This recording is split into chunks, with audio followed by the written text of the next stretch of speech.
목소리를 내주이소.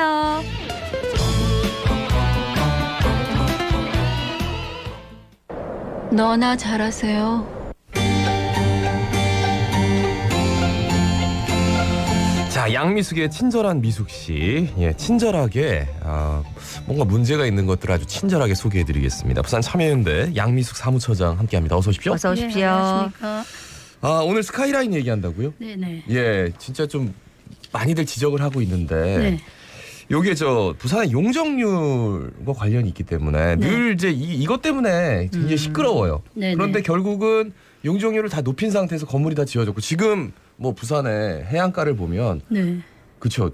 뒤에서 못 봐요. 바다가 안 보여요. 일단 뭐 센텀이 그렇고요. 예. 네. 뭐 제일 전국적으로 유명한 해운대 LCT를 비롯해서 마린시티. 예. 그다음에 저 달맞이 예. 거기에도 그렇고요. 그다음에 이제 제일 답답해하시는 게 지금 북항에 그 G7이라는 레지던스 건물이 들어와 있어서 되게 답답해하시잖아요. 예. 근데 그런 것들이 두 개가 더 생깁니다. 근데 이 문제는 사실 원도심은 좀 이제 소외받았던 곳이잖아요. 네. 인프라나 여러 가지 예. 문화시설도 안 돼 있는데다가 그나마 이제 그 지역에서 보면 바다도 보이고 북항도 보이고 뭐 이랬었는데 이제 그런 게 다 막혀버린다는 거죠. 예.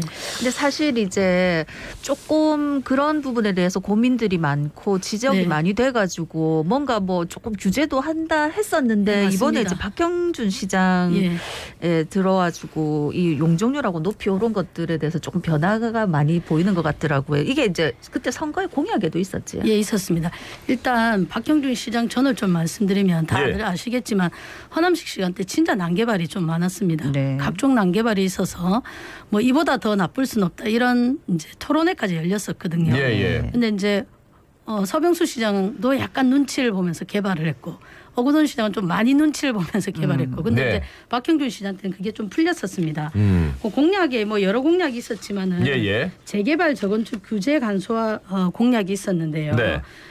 뭐 그 중에도 한 뭐 8가지 9가지가 있었지만은 재개발 사업 용적률을 일괄해서 10% 상향하는 그렇게 규제를 완화하는 공약이 있었습니다. 근데 그 전 오거돈 시장 때 좀 전반적으로 10% 낮췄었거든요. 예. 부산이 좀 높이가 많이 높습니다. 그리고 상업 용도 지역도 서울보다 좀 높은 1000%까지 용적률을 주고 있기 때문에 그 부분을 좀 낮추고 규제를 좀 하는 편이었는데 다시 그것을 원상복귀하겠다고 했습니다. 예.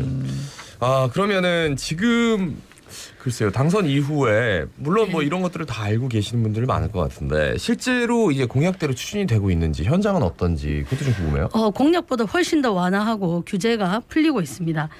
예를 들어서 아까 10% 전반적으로 상향한다고 네. 하지 않았습니까? 예. 4월 7일 날 당선됐는데 4월 19일 날 바로 10% 다 올린다는 발표를 하게 됩니다. 근데 사실 그 작년 4월이라면 좀 코로나로 힘든 시기였고 네네. 여러 가지 민생 문제 또 이제 전임 시장이 문제가 있어서 이제 나갔기 때문에 그것을 해결해야 될 문제가 있었는데 취임 10일도 지나지 않아서 아주 산적한 현안들을 제쳐놓고 이거부터 좀 발표하는 이런 상황이 있었고요.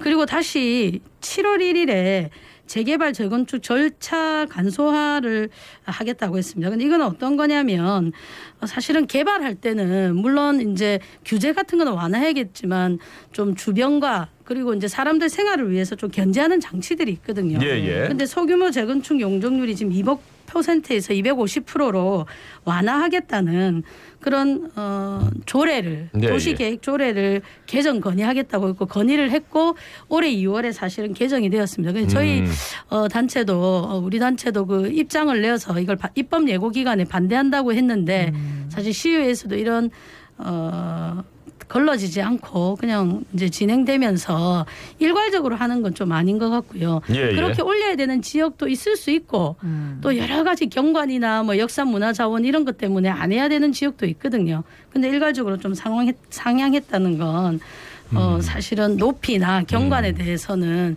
지금 현 시장은 그렇게 규제하거나 관리하고 싶은 생각이 없다라고밖에 판단할 수 없습니다.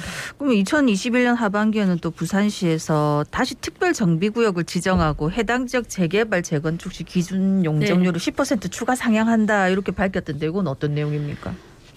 원래 딱 취임하자마자 10% 올렸지 않습니까? 예. 근데 부산시 이제 그리고 나서 이제 또 하반기에는 부산시 원도심과 서부산 재개발 재건축 활성화를 위해서 그러니까 동구, 중구, 서구, 영도구, 사구, 사상구 등 원도심과 서부산 6개 구를 특별 정비구역으로 지정해서 재건축 재개발 기준 용적률을 10% 추가 상향한 것입니다. 그런데 앞서 말씀드린 것처럼 4월에 한번 발표를 해서 전체적으로 다 10% 상향하지 않았습니까?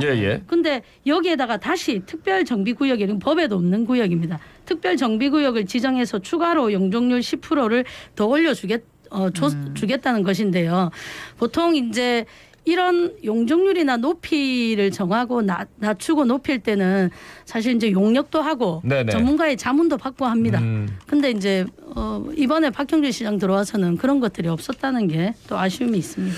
지금 이제 부동산 문제가 워낙 좀 첨예하고 또 부동산 가격이 많이 올랐어요. 그러면서 이제 공급을 늘리고 아무래도 주택수를 늘려야 되니까 용적률에 대해서 많은 분들이 좀 이제는 획기적으로 좀 늘려야 된다라고 말씀은 하시는데 실제로 그렇게 용적률이 큰 그런 아파트들이 들어선 모습을 보셨는지 정말 완전히 그렇죠. 다 쾌적함과는 거리가 먼.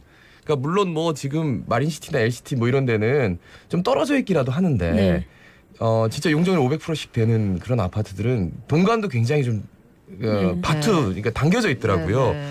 그래서 개발의 역설이라고 나중에 뭐 진짜 이렇게 하면은 내가 이거 지을 때 조합원으로서 돈 덜 내긴 하는데 나중에는 이게 약간 흉물스러워가지고 좀 안 팔릴 수도 있다. 그렇죠. 그런 생각까지는 아직 못하는 것 같아요. 지금까지는. 그리고 재난에도 취약하게 됩니다. 아까 이제 마린시티나 LCT나 달맞이가 좀 떨어져 있는 건 맞는데 그런 떨어져 있는 것이 어느 정도 떨어져야 되는지에 대해서 아직 정확한 연구가 없습니다. 근데 지금 정도는 우리가 흔히 어릴 때는 저희는 골바람이라고 했지 않습니까? 지금 빌딩풍 이런 것들이 되게 또 심각한 상황입니다. 아니 그러면 이제 부산시에서 이렇게 용적률을 상향해 주는 이유를 뭐라고 얘기하고 있습니까? 용적률을 상향해 준 이유를 이렇게 봅니다. 이제 이제 부산의 서부산, 그 동부산에 불균형이 있고 그리고 주택 시장이 불안정하다. 그래서 그렇게 하기 위해서 그것을 그럼 해소하기 위해서 재건축과 재개발 때 용적률을 완화해줘서 동서의 불균형도 막고 그다음에 주택시장 안정화도 취해야 된다고 했는데 그러면 일단 원인을 한번 봐야 되지 않겠습니까? 동서의 불균형이 재개발 재건축의 용적률을 완화하지 않아서 그렇다. 그다음에 주택시장이 불안정하다. 이렇게 말씀하시는데 저 시민단체 입장에서 볼 때 이건 전적으로 좀 틀렸다고 생각을 합니다. 그런데 만약에 원인 분석이 잘못되었다면 당연히 해결책도 잘못된 거 아니겠습니까? 그럼 다양한 지원책에도 동서격차가 줄어들지 않은 것으로 판단해서 용적률을 상향해 주는 지원을 하겠다는 것인데 용적률을 올려서 동서격차를 줄일 수 있다라는 것을 시민들이 정말 믿을 수 있을지 제가 전문가들한테 다 물어봤습니다. 그런 이제 좀 과학적이지도 전문적이지도 않은 그런 효과를 가지고 한다는 건 이해가 안 된다고 했고요. 그럼 그렇게 해서 동서격차가 줄어들지 않으면 다시 건물을 뭐 층수를 다시 낮출 겁니까? 그렇지 않지 않습니까? 근데 그로 인해서 발생할 문제들은 많거든요. 그리고 이제 주택 공급 현황을 한번 보면요. 2019년에 104.5%, 2020년에 103.9%입니다. 근데 주택 건설 인허가 실적, 주택 착공 실적, 그다음에 주택 준공 실적 앞에 건 지어져 있는 거고요. 나머지 세 개를 반영하다 보면 110%가 넘습니다. 부산은. 적정 주택 보급률은 105%인데요. 이보다 높은 거죠. 그리고 2021년 미분양이 1000세대에 가깝게 도달하고 있습니다. 그럼 자료를 통해서는 주택 보급이 불안정하지 않다는 거죠. 그렇다면 왜 어떤 근거로 이렇게 규제를 완화해 주는지 솔직히 좀 이해가 안 가는 부분입니다. 근데 사실 이 문제는 그러니까 실제로 이 이해관계가 있는 분들에게는 굉장히 중요한 문제고 맞습니다. 그렇죠. 용적률을 많이 올려줄수록 본인이 내야 되는 부담금이 적기 때문에. 근데 이게 한 텀 지난 예를 들어 강남을 예를 든다면 강남이 규제가 어마어마하게 많거든요. 왜냐하면은 규제를 안 하면은 땅값이 뛰고 집값이 어마어마하게 뛰니까 그러다 보니까 더 쾌적해요. 그렇죠. 더 올라요. 이게 개발의 역설인데 오히려 정말 많이들 뭐 500%씩 이렇게 준 아파트들 뭐 네. 오히려 이 도시미관을 지나치게 해쳐가지고 오히려 들어가기 싫어하는 아파트가 돼버렸다. 이 점도 좀 생각하고 지금 해야 되는데 근데 지금은 이제, 예. 공급이 중요하다 해가지고 예. 그리고 이게 다 표거든요. 그러다 예. 보니까 여기까지밖에 뭐 할 수가 없나라는 생각이 자꾸 드는데 이번 주에 네. 그 희망 더함 아파트 사업을 추진한다고 발표하면서 각종 인센티브를 제공한다. 이 정책도 저희가 좀 잠깐 소개해드렸는데 구체적으로 좀 말씀해 주실까요? 희망다운 아파트는 그러니까 주거 선호도가 좀 높은 지역 역세권 아니에요. 교통이 네네. 편리한 그리고 이제 일터와 가까운 직업과 가까운 곳인데 직장과 민간 사업자에게 좀 고급 주택을 지어서 인근 주택 가격보다 80%의 수준으로 분양하거나 임대하는 사업에 해당하는 겁니다. 근데 이 이제 분양은 뭐 신혼부부 다가구 주택의 생애 최초 구입 가구에 해당하는 것인데요. 근데 이런 아파트에 한해서 또 다시 용적률을 완화하고 건축물 높이 규정 적용을 배제하겠다는 것입니다. 물론 이제 이렇게 신혼부부나 다세대 가구한테 이런 걸 주는 것을 이제 어떤 인센티브나 지원을 주는 건 맞는데 그게 꼭 용적률과 건물 높여야 되는지는 좀 이제 의문이고요. 그리고 특히 민간 사업자에게 이렇게 줘서 되는지 만약에 분양과 임대가 안 됐을 때 그러면 원래 그러니까 신혼부부와 다가구 주택한테 다자녀 가구한테 분양이 안 됐을 때 예. 그럼 그때는 어떻게 할 거냔 말이죠. 그러면 오롯이 그 이익을 또 민간 사업자가 가져가는 거 아니겠습니까? 예. 그렇다면 이거는 서민의 주거 안정을 위해서 만들어진 도시공사가 부산에 있습니다. 네. 여기서 담당하게 하고 그리고 이제 요즘 최근에 이제 나오는 말은 정말로 이제 최초 주택 구입자가 임대를 원하는지 분양을 원하는지 예, 그런 예. 논란이 좀 있거든요. 네. 그런 수요를 잘 파악해서 이런 부분은 도시공사가 이 일을 맡아서 하는 게 맞고 그래야지 가격도 더 낮출 수 있고 그리고 또 주변 경관에 맞게 용적률이나 높이를 설정할 수 있지 않겠습니까? 예. 그래서 원래 기능을 할 수 있는 공공기관한테 이 기능을 맡겨야 된다고 생각을 합니다. 주거 선호도가 높은 역세권 그 지역의 주변 인근 주택의 80%로 준다고 한들 그거 자체도 굉장히 비쌀 것 같은데. 그렇죠. 우선이라 하더라도 이게 몇 퍼센트를 거기 준다 이런 또 규정은 아직 안 나와 있습니다. 네. 예. 그리고 흔히 저희 개발할 때 보면 일정 부분을 분리해서 한 세대를 분리해서 한 건물을 분리해서 임대주택 주지 않습니까? 네네. 근데 거기서 오는 갈등과 배제 소외가 또 대단히 많지 그렇더라고요. 않습니까? 예. 거기다 최근에는 그렇게 임대로 나간 주택들을 다시 분양하는 맞습니다. 이런 상황까지 발생하고 있거든요. 예. 예. 그런데 이렇게까지 높이고 그렇게까지 역세권이고 해서 빽빽하게 들어섰는데 사람들이 집을 보는 시선은 지금은 일단은 높고 편안하고 네. 아파트인데 그 시선이 언제 어떻게 달라질지 모르거든요. 이렇게 한번 거치고 나면 그래서 만약에 이제 들어가기 네. 싫어하는 아파트가 된다면 좀 걱정이 되는데 일단은 지금 당장은 그 트렌드니까 뭐 그렇다고 치고 그러면 그 시민사회에서 용적률과 관련해서 문제 제기하고 반대하는 이유 한번 들어볼까요? 예. 그럼 일단 뭐 전반적으로 용적률과 높이를 규제를 완화하게 되면 일단 스카이라인이 엉망이 되고 각종 환경 문제 그리고 주변과의 조화 문제가 있습니다. 네네. 근데 최근에 하겠다던 그 원도심과 그 서부 상권 있지 않습니까? 네네. 거기는 대부분 어떤 지역이냐면 해안가와 구릉지입니다. 근데 이렇게 되면 이제 다양한 문제가 발생할 수 있습니다. 해안가 같은 경우는 기후 변화에 대비해서 재난에 취약하거든요. 그럼 방제 대책 측면에서 좀 적합하지 않고요. 구릉지는 도로나 상하수도 시설이 좀 열악한 편입니다.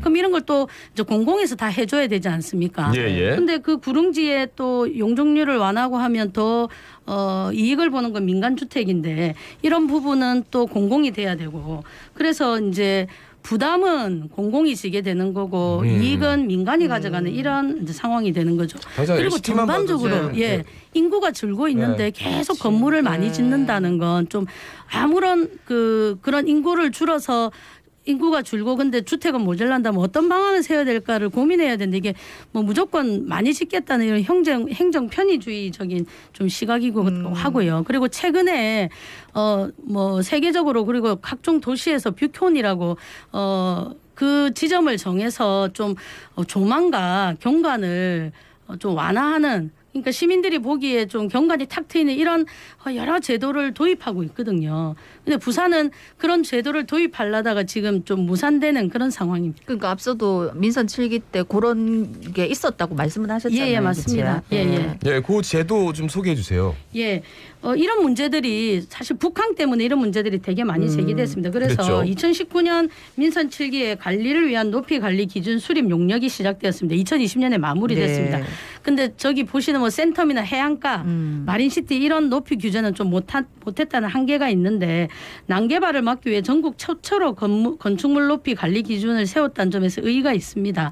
특히 어느 지역이냐면요. 북한 지역 뷰촌 설정 그리고 일반 건축물 높이 그리고 재개발 재건축 아파트 높이를 포고 기준 그다음에 경사도 역세권 거리를 고려해서 가이드라인을 최초로 제시했었는데요.